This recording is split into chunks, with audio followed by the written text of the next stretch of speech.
Hello, everyone. I'm Michelle Witt, Executive and Artistic Director of the Meany Center for the Performing Arts. And we're really delighted to be having this conversation today about the creative collaboration of Martha Graham and Aaron Copeland in their creation of Appalachian Spring. This is such a perfect moment in our country to discuss the creative process between these two artists that resulted in this incredible work with its themes of American optimism, determination, and faith and hope for the future. And today I'm joined by Janet Eilber, who's the artistic director of the Martha Graham Dance Company and a former dancer with the company. Her direction of the company is really focused on creating new forms of audience access to the Graham Masterworks. And we're also joined by Natasha Diamond-Walker, who's an internationally recognized dancer, actress, and soloist with the Martha Graham Dance Company, as well as joined by David Rahbee. David is currently a senior artist in residence at the University of Washington School of Music in Seattle, where he is director of orchestral activities and is chair of orchestral conducting. And we are all here to discuss the nature of the historic collaboration of these two artists. So thank you all for joining me. Pleasure to be here. We are going to start with a very short video that I'm going to ask Janet to introduce, that gives you an overview of this incredible work over 75 years. Janet? Yes, we created this short video a little over a year ago for Appalachian Spring's 75th birthday. October 30th, 1944 was the premiere, and it's remained in the company's reps through decades, and of course many generations of dancers have danced it. So we decided to overlap different generations in this short film, just to give you the idea of the legacy of this work over its 75 years. And if you look very carefully, you'll see Natasha. She's in a big burgundy dress, and I'm actually flashing through there in the big burgundy dress in a different generation of dancers. The early black and white film contains Martha Graham herself. So, and we'll talk about those casts more later, I think. Mm-hmm.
That's so incredible. And I think Merce Cunningham is also in that original cast. Is that correct? Yes.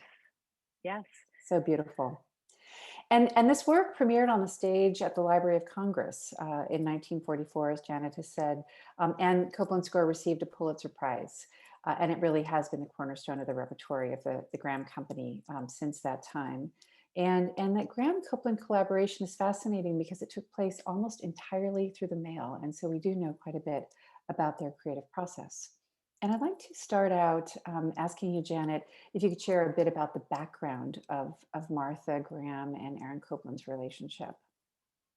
Yes, I think it's marvelous. People used to write letters. So we do have a paper trail of this collaboration.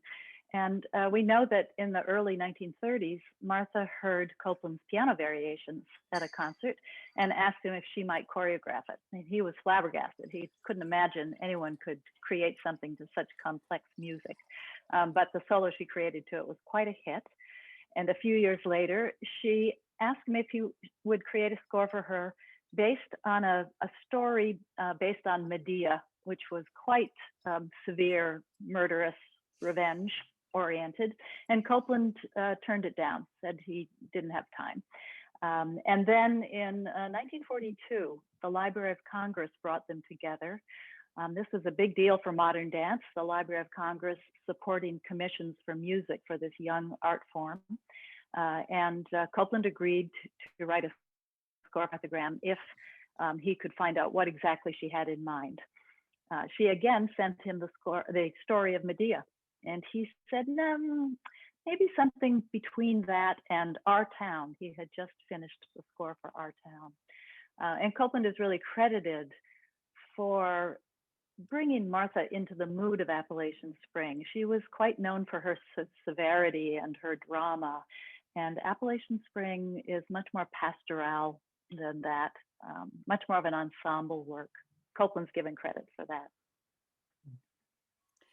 And Janet and David, potentially, could you speak to what was happening with American artists around this time between the wars, and how the American spirit was uniquely manifesting itself? I know we have. Start, David. You want me to run with it? Sure. I think in Copeland's case, you had just mentioned that he had written those very thorny variations for piano, and he couldn't imagine that someone would want to make a choreography for it. He studied in Paris, and he was into avant-garde music and all kinds of different things. And even there was a huge influence of all different types of music. And when he returned to America, he sort of had to make a decision what direction would he go. And there was this whole idea of, well, during the Great Depression, you weren't going to make a lot of money off of avant-garde music. So the idea was popular, the populist style, what is going to be popular, what's going to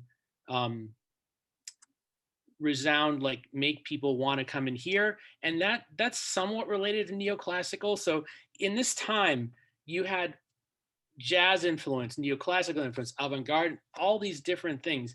And it was kind of like the perfect synthesis at the same time when he was paring down his style and they were looking for something quite simple.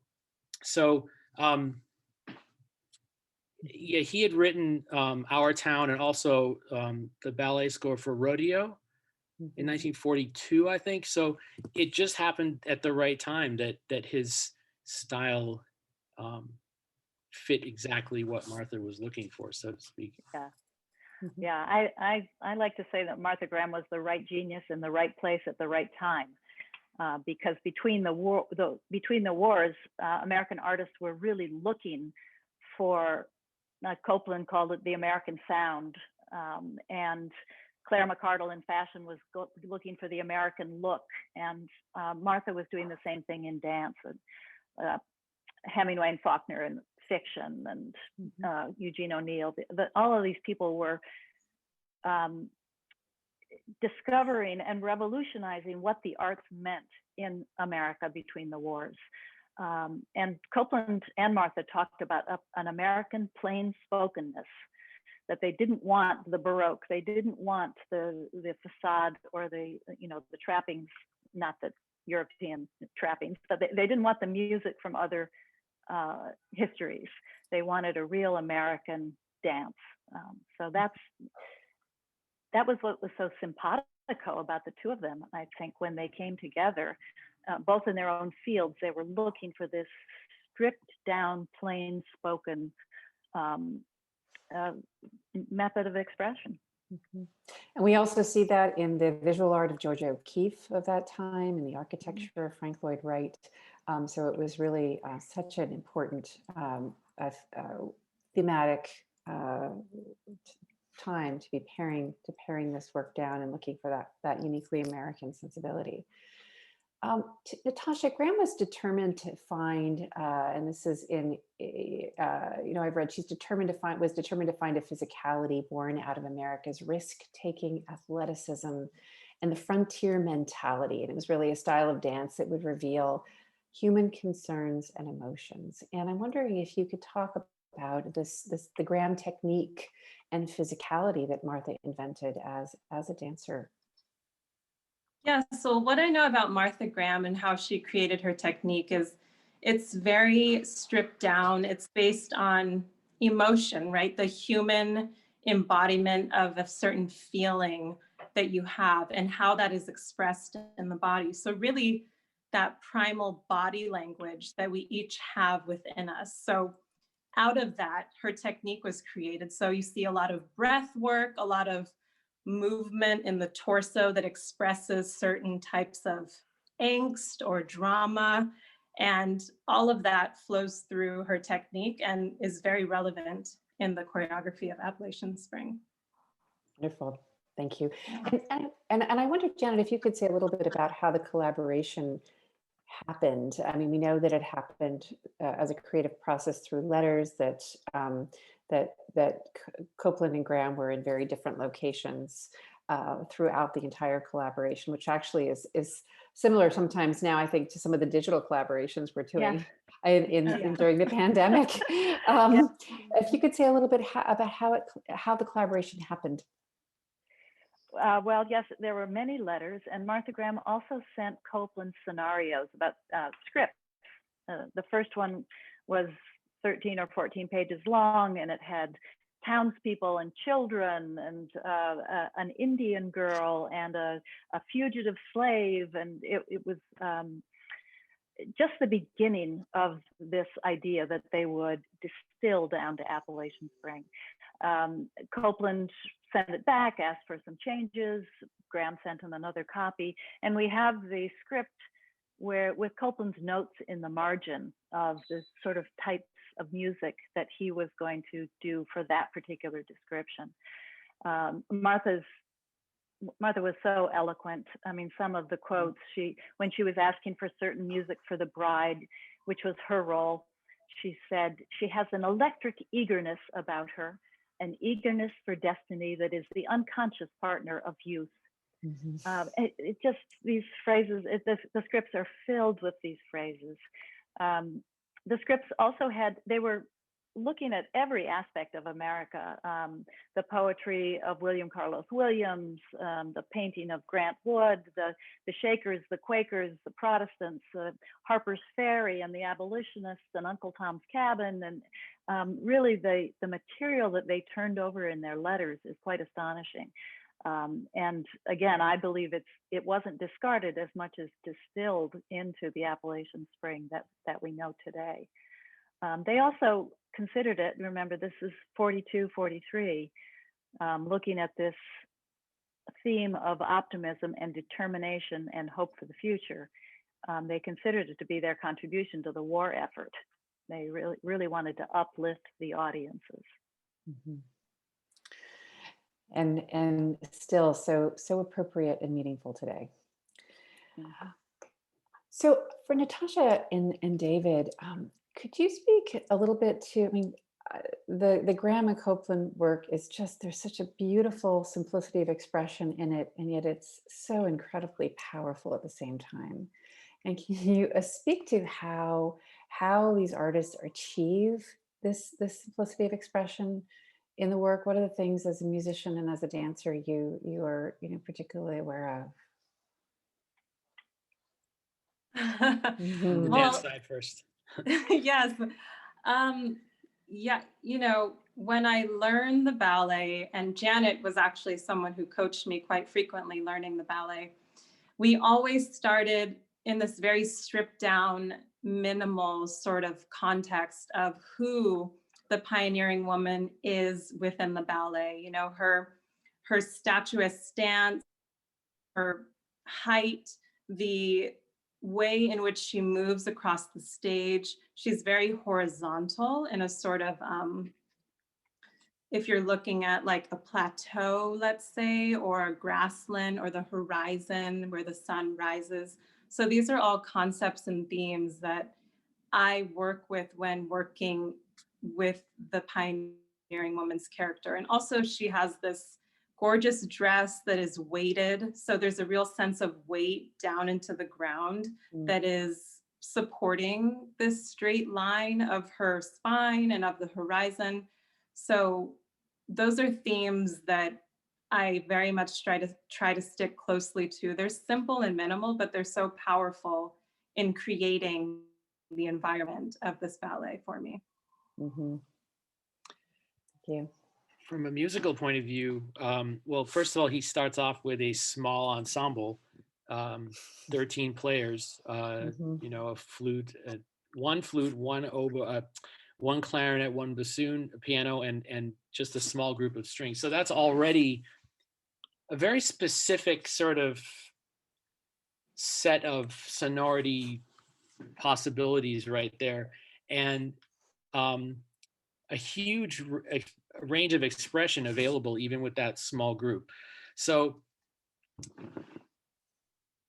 in terms of the actual music itself, he uses simple melodies and open intervals like fifths and fourths that sort of make you think about, you know, vast scenery, and also quotes folk material, simple gifts. There's a whole set of variations on that that folk song, which is, you know, it was from the 1840s, I think, but I think still few people were still aware of that song, and it's of course very famous now. It's quintessentially famous now, but you know, he sort of promoted this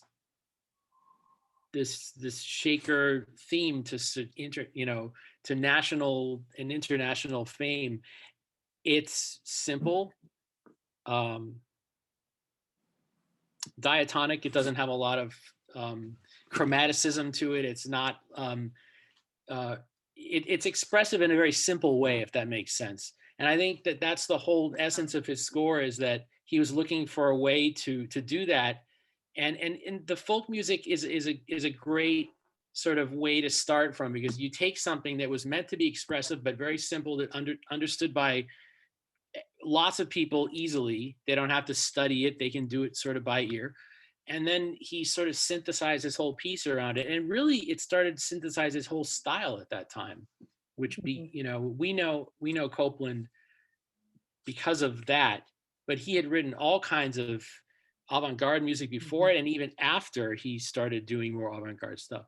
So this was something, yeah. So those are, I think those are the main ways that he does it, with the sonority of the small group, and when he orchestrated it for a larger orchestra, he sort of kept that.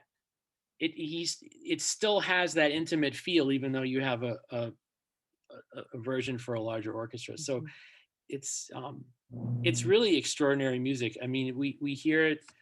I hear it all the time.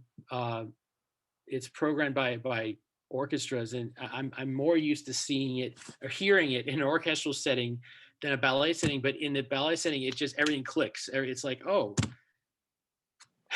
you know, and it's that simple. When I see that beautiful choreography, it fits exactly with that simple.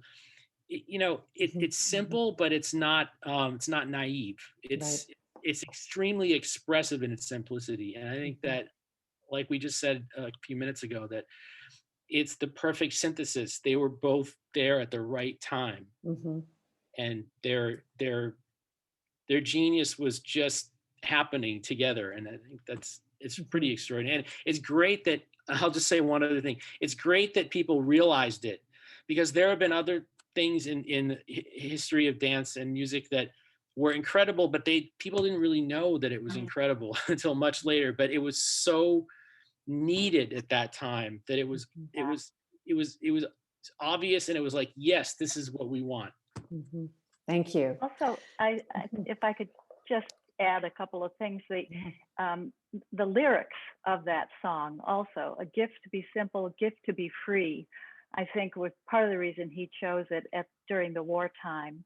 And what you talk about is sort of this complex way he created space, which sounds simple but isn't, is also true of the choreography and the set. Because when the characters enter in Appalachian Spring, they expand the space of the stage out over the heads of the audience, as if they're looking out over the frontier and great distances. Martha has put great distances into the choreography. And the angle of that Noguchi set, it's not right angles. It's lines of perspective that draw you into the stage, into this little intimate setting, but makes you feel like you're sitting out in the vastness of American space and frontier. And of course, Isamu Noguchi was the third collaborator of this masterwork. He was a sculptor and a designer, and he also was really focused on this bone-like simplicity in his design. And I wonder, Natasha, if you could also comment about the set, what it's like to interact with the set as a dancer. Yes, well, in addition to what Janet is saying about this pulling in of the audience, it's extremely like my character, she's sitting down, right? She has a few moments of stillness where she's sitting down and she's very almost like on a Greek vase, like she's looking in one direction, you see her profile, and she sits for a very long time. And the seat is about this big. It's not very wide.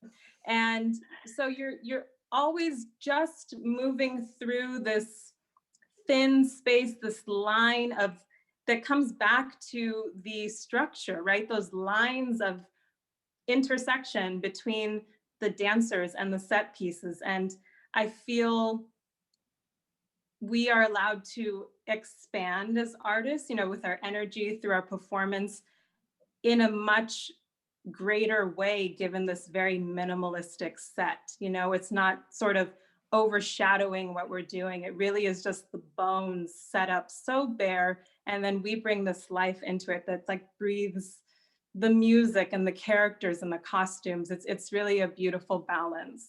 So well said. Yeah.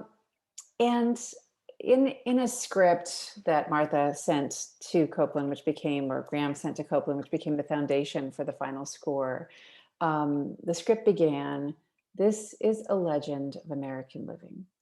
It is like the bone structure, the inner frame that holds together a people." And I know we talked about, you know, the American influences that that are embedded in this work. I wonder if you could say a little bit more, Janet and David, about that sort of that this legend of American living and how that is exemplified through the works. Well, I think it's again, it's about the distilling of the American conversation, that they were really trying to figure out what the elements of America are.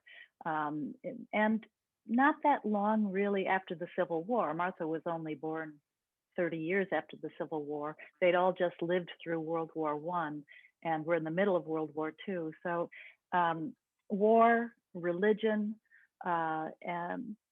immigration, all of that really is woven into Appalachian Spring. And all of that speaks to the American community and the American conversation, which continues today. Those artists were very much aware of nationalism and trying to avoid that kind of narrowing of what they were going to put on the stage. They were looking at all elements that make up America. Martha was very aware of the rhythms of Native Americans, of the immigrants coming to the country, and that this was America. Those rhythms from many different cultures that were here were America, and that is in the essences of Appalachian Spring. Thank you. Really well put.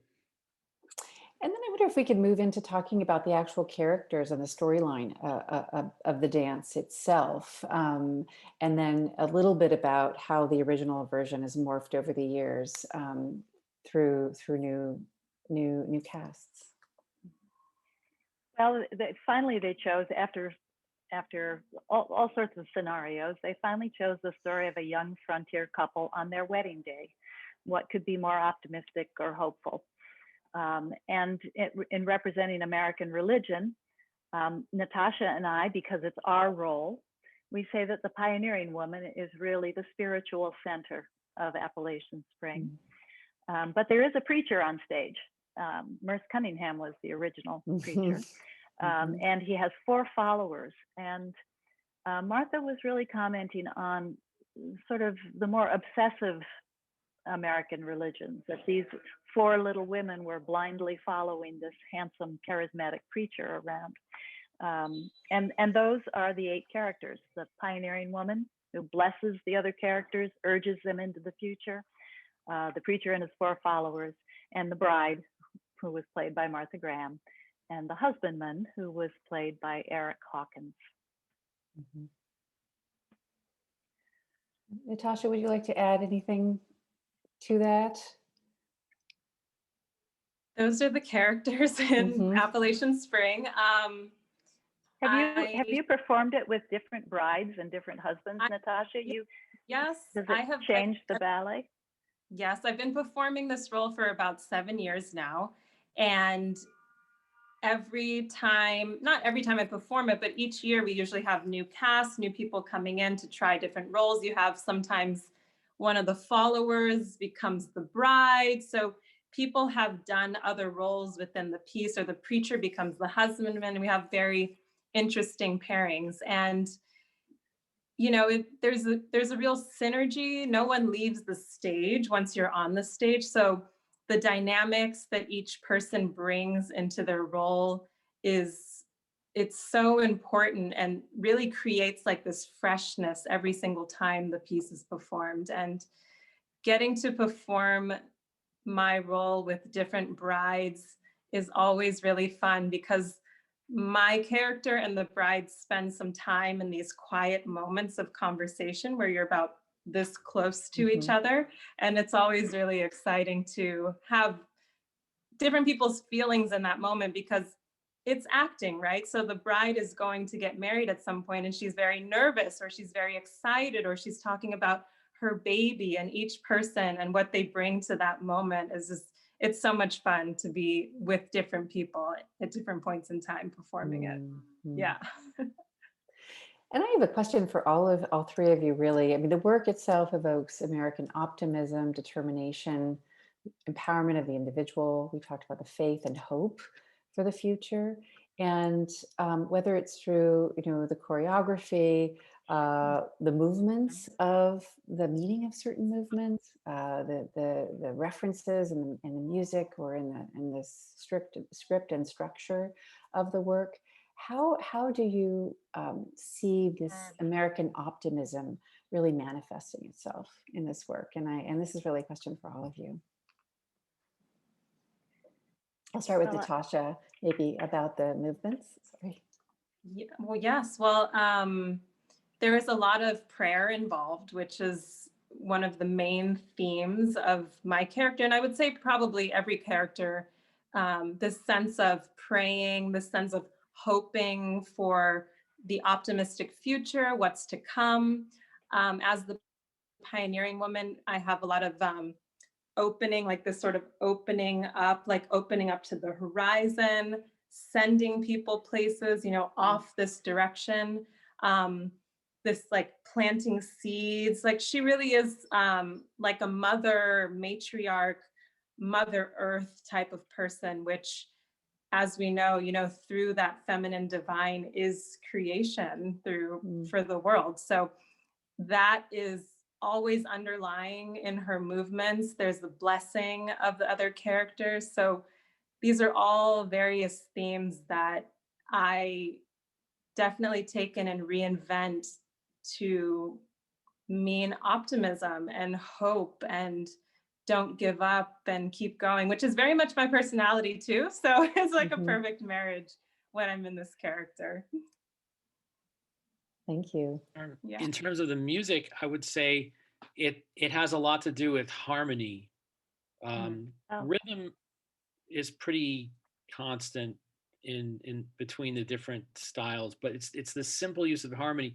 And you think that, well, anyone who studies harmony could come up with the simple harmonies Copeland used, but it's the result of his study of all these different styles and his work in the avant-garde and creating complex structures and harmonies to be able to use that technique, that compositional technique, when you sort of take a step back and say, okay, now I'm going to write something based on very simple, and then it's easier. It just kind of flows out of him. Like there's the structures are, all the hard work has been done, so to speak, and then you can just freely.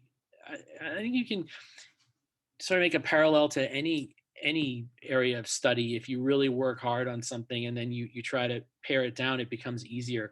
And I think that that the goal for it to be positive and uplifting and simple harmonies, and the right juxtaposition of those, and that um, goes directly into it. And also, I would say that they were looking for some kind of a title for this ballet and chose the words Appalachian Spring, where if you don't really know what that really means, you don't realize that it comes from a poem that has nothing to do with the actual ballet. It doesn't have anything to do with the story. It's from it's is it Hart Crane's poem, Mhm. and the first words are "Oh Appalachian Spring," but it's actually a well and not the season spring. Mhm. um, Mhm. and then this it's the thing is like being able to recognize these different things and then using them to your advantage. And I think that's um, the musical side, and also I wanted to get that in about the title. So Thank you. Thanks, David. I also think, Michelle, that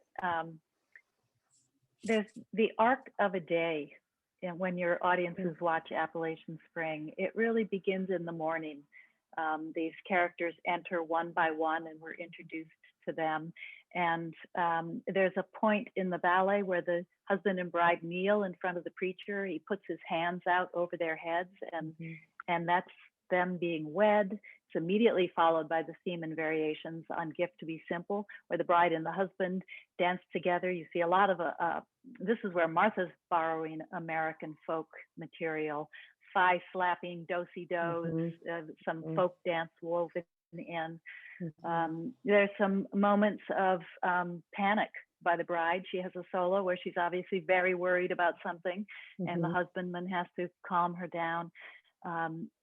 Copeland's favorite part of the music at the end is called the Bride's Prayer. And the rest of the cast is facing upstage on their knees, and the bride steps forward. It's almost like it's a close-up, a moment of cinema where we see how much she's hoping, so excited about the future, and praying for a better future for all of us. And the very last gesture of the piece, on the beautiful harmonies at the very end, the husband and bride go and sit on their porch in their rocking chair, and the bride's last gesture is a reach to the evening star that's coming up, reaching for the stars. So it's just baked in the cake. It's all in there. So beautiful. And of course, the feature presentation that we have as part of this Meany Center digital presentation is the original cast of this work, and then the most recent cast of this work. So it's really spans the entire history, current history of the piece. So, so if you haven't had a chance to see that, those of you in the audience, yeah, don't miss that. It's absolutely stunning. And then Janet, I wanted to close, and also David, asking a little bit about, this is to you, Janet, about the company's dedication and commitment to collaborating with living artists. And what you've done with the company is just so exciting, and continues to really keep the work really on the leading edge of what's happening in American choreography. And I just wondered if you could say a little bit about the company's commitment to that. Yes, and well, as your audience can tell from this conversation, our legacy is so rich and so long at this point that it's wonderful for me and my job to actually be able to curate all of this incredible material that Martha Graham generated. And one way I've found to invite in new audiences to discover Martha is by commissioning new work, so that we have new work on stage next to these classics, and we find there's a real conversation of the historic perspective of the classics with the new eyes that the new works bring. We also, when we work with today's choreographers, we often ask them if they'd like to take Martha Graham movements from one of her ballets, or we've had choreographers choose Greek myths to create brand new works, but with the same idea that Martha Graham had of transforming classic stories to make contemporary messages. So it's really expanded our dancers. Our dancers are dancing many different styles. They're experts in Graham. It's expanded our reputation and what we present on stage by using the Graham legacy as like a springboard. Really, we're still very much attached to Martha and her radicalness, her revolutionary discoveries. We really want to honor her innovative spirit as much as we do the actual work she created. Thank you. And just in closing, David, I wanted to also just acknowledge that we had wanted to do this work with the University of Washington Student Orchestra. That had been our plan, also to present it alongside a new work that that the company commissioned with Troy Schumacher and Augusta Reed Thomas. I know that we are, and Meany is very committed to live music with dance. It offers so much for artists and for audiences. But David, could you speak a little bit about the importance of positioning students in these contexts and how exciting that is? I'm throwing this question in because I just think it's really important to recognize what this also gives back to young people in the community. Well, absolutely. I mean, the Meany Center is always bringing in the top artists from around the country and around the world. And whenever it's possible for us to do a collaboration together, we try to make that happen. And it's this. I was so looking forward to this because it's like being part of history, and it's not just a personal thing. It's for all the students involved, because they all know the music of Copeland, but how often are they going to get the chance to do something like this, which is actually step into the history and be part of that lineage and that tradition? Yeah, with all the instrumental soloists that come through, and with this, these are all really, really special things for the students. They look forward to them, and they learn from them. And even if the students are not becoming professional musicians, they're very serious about their experience that they have. And being able to do these collaborations, to provide them with that part of their experience that goes along with their whole education, it's one of the unique things about our school here. And COVID's just going to be a small bump in the road, and we'll get right back to it. And yeah, everyone was disappointed this year, but I know. But we'll look forward to doing this in the future together. More live music and dance. And thank you all for joining me in this conversation. Thank you, Natasha Diamond-Walker, David Rahbee, Janet Eilber, and I look forward to more collaborations together. Thanks, Thank you, Michelle. Michelle.